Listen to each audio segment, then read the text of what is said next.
Wales manager Craig Bellamy remains upbeat about his side's World Cup qualifying prospects, despite a thrilling 4-3 defeat to Belgium in Brussels.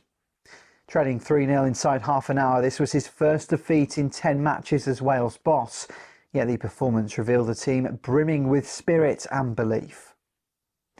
The Dragons roared back in the second half. Harry Wilson converted a penalty just before the break, and Sorba Thomas scored his first international goal soon after, followed by Brennan Johnson's header to level at 3-3. Although Kevin De Bruyne struck late to seal the win for Belgium, Wales walked away with their heads held high. Despite slipping into second in Group J behind North Macedonia, the positivity within the squad is palpable.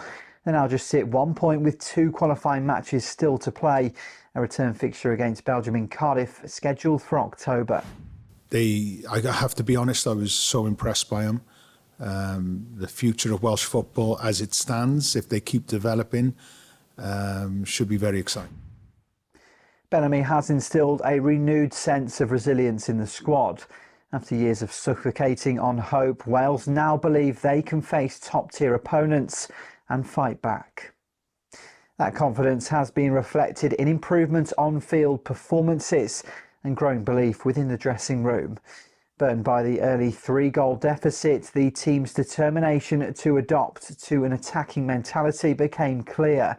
They refused to park the bus, swapped tactics mid-game and mounted a breathtaking fight back. Much of this mentality stems from Bellamy's deliberate strategy to instill belief and aggression into his players. Bellamy has spoken of recharging the squad, but also of his pride and excitement about the future.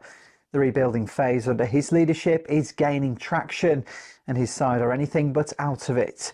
They remain firmly in the hunt for top spot and automatic qualification to the World Cup.